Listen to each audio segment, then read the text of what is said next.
Hi there, I'm the Reverend Breen Sipes with Good God Ideas and Deep Roots Confirmation, here to share with you a creative prayer practice called Prayer Stones. Now, I came up with this idea when I was at a little gift shop with my sister one day, and they had these stones that were in the shape of hearts, and it fits into my hand. And I actually use it. I hold it as something that keeps me grounded when I am in spiritual direction, so that I am reminded of God's love for me, and it just gives me something to hold on to while I'm doing that.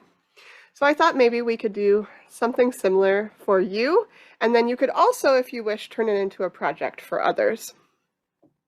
So for this prayer practice, you're going to need your candle. We light our candle to remind us of the light of Christ, of God's presence with us, and that this is a holy time set apart for our communication with God.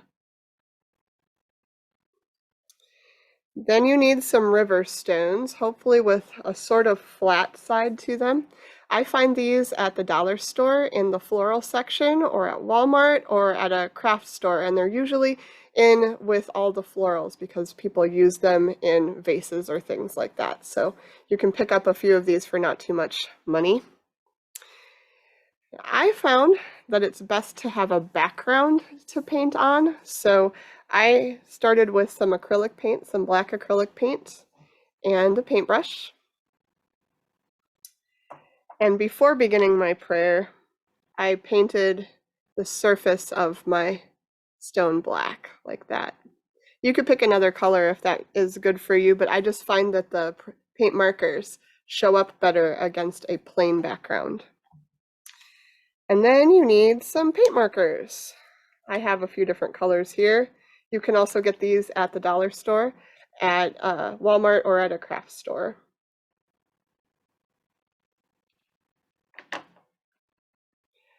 So now you've prepared your stone, you have your paint markers, and the next thing that you need is a focus word. What word or very short phrase would you like to be able to carry with you in your pocket, in your purse or your backpack, or to set on your desk or your dashboard? What is that word that you want to go with you? I will post a few different lists that you could maybe pick from, so you have something to begin with.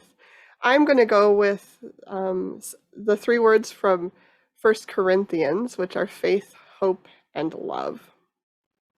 And then all you have to do is take your paint markers and paint the word right onto the surface. So I have hope here.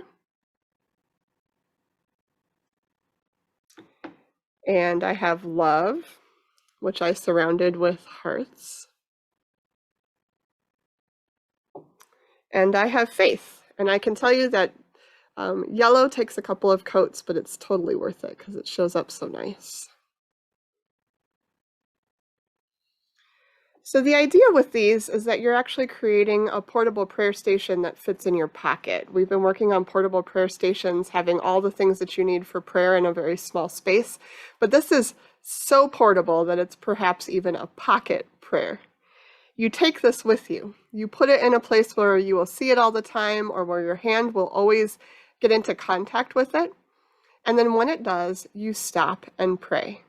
You hold the stone in your hand, and you think about that word or phrase that you have chosen, and you ask God to bring it to life in you. Now, once you have created one for yourself, maybe this could become a project that would include others as well. You could create a whole bunch of these and put them in a bowl or a plate at church, and ask your fellow church members to pick up the one that speaks to them so that they can have a pocket prayer too. You could also go kind of ninja on this, and instead of putting them at church, you could just drop them off in different places in downtown of your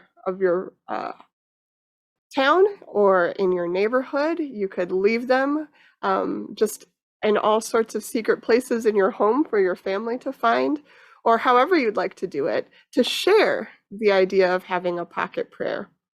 If you do this and you'd really like them to pray, you might also decide to attach a note that says, I prayed for you, and that I pray that this word will sustain you in the time to come. And that would add even an extra layer to your petitions, to your intercessions, praying for others.